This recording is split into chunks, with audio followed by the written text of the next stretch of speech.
Hey everybody, how's it going? My name's Joe. Welcome back to SNES's Life. This is recap episode number 139.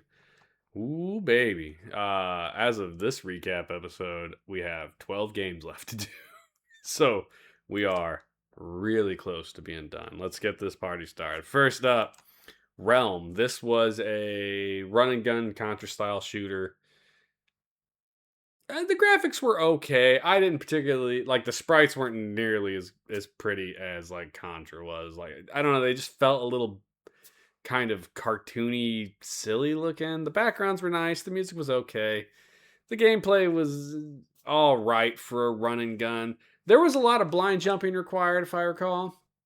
Uh, the power ups didn't feel great. The bosses and the levels were okay.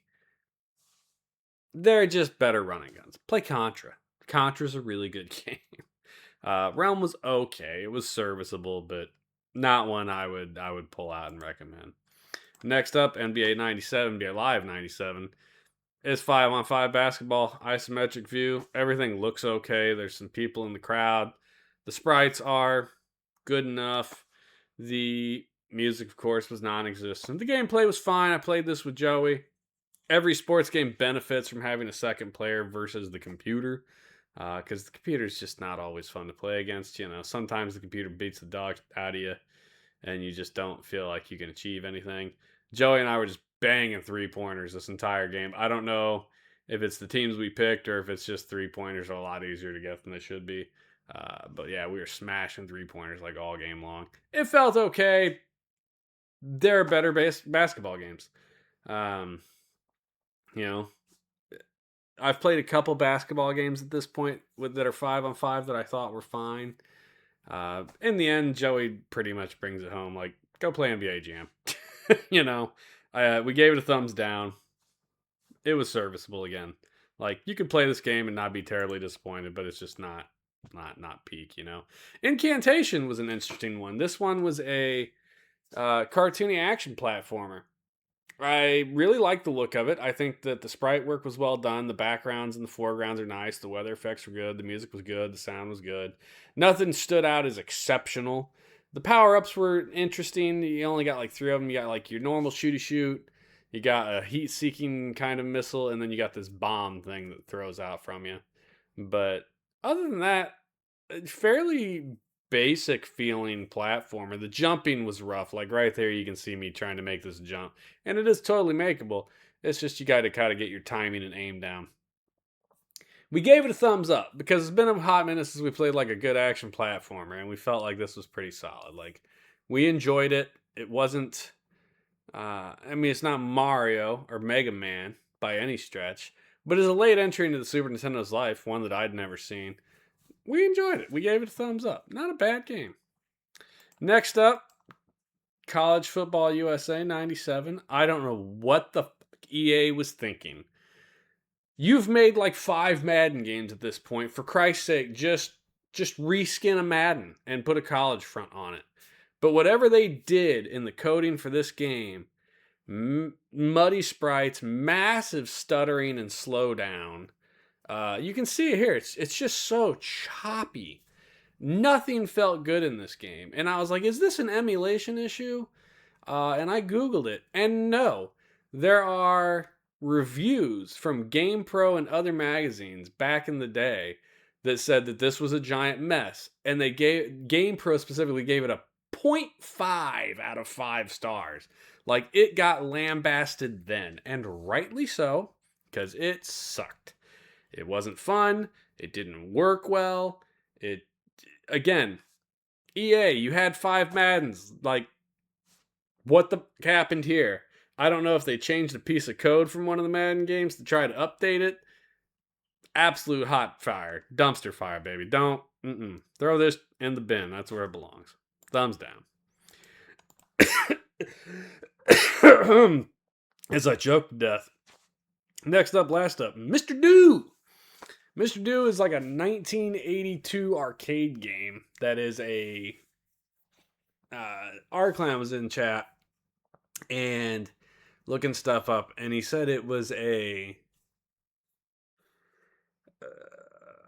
like a mod board, apparently. So, like Miss Pac-Man was a mod to Pac-Man.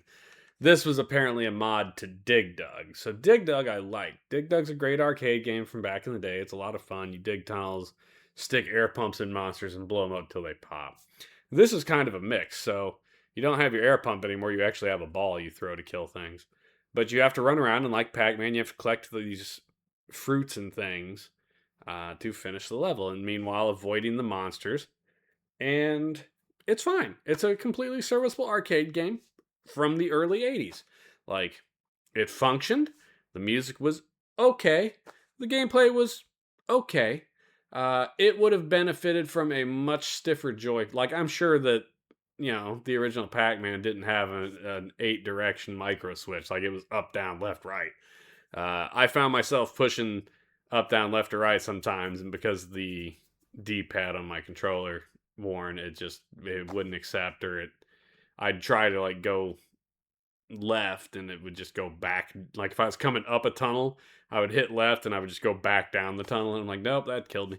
The bigger problem is this is not an updated version. Like they didn't add visual flair, they didn't add music. There was apparently Mr. Do 2 board that was built that had like 100 levels. This only had 10 levels in it. So they did just a straight rip port of the 1980s game, and I'm like, you could have done so much more with this and just didn't take the opportunity. In the end, I did like it. I gave it a thumbs down though. It's not a game I would recommend. It's not a game I would go out and find to own. Like, if you like, it's so weird at the end of the Super Nintendo Life System. You got like Williams Arcade Greatest Hits, just Arcade's Greatest Hits, Frogger, Mr. Do. Like, they're just ripping up old arcade games and porting them in, and it's just such a strange thing to have done. But it is what it is. Thumbs down for Mr. Do. So only one thumbs up this entire set. Incantation. Again, we are really coming up on the home stretch for the series here. We've got, I'm almost certain it's 12 games left to play, which is great, except a handful of them are shitty sports titles. We got like NHL 98. There's a bowling game coming. I think there might be another sports game coming, but we got some bangers in here too coming. We got Lost Vikings 2's coming up. I'm sure that'll be good. Harvest Moon for the Harvest Moon fans. God, I love Harvest Moon. Haven't played it in a really long time, so I'm betting I'm going to struggle with that. I think there was a third one coming that was really good, and I'm trying to remember what the hell it was. Let me look over here. Oh, Kirby's Dream Land 3. That's what it was. And there is another shitty sports one coming up, Madden 98. And there's another arcade one coming up, Space Invaders update. Like, again, feels weird to have so many old arcade games getting ported over at the end. But I guess it was just like the last, like they didn't want to put development time into new games because they were moving to the 64 and the PlayStation and all that. And so we're like, well, what's something we can still throw out here that might get money? And they're like, what licenses do we own? And they're probably like, well, we own Space Invaders and Frog. And they're like, shit them out. Like just rip them and shit them, like hope for another, couple $100,000 because people recognize the name and nostalgia. It's whatever. Anyway, thank you guys for sticking with me. I appreciate you. Recap 139 in the books. We're getting so close, man. So close. We'll see you guys later. Have a good one.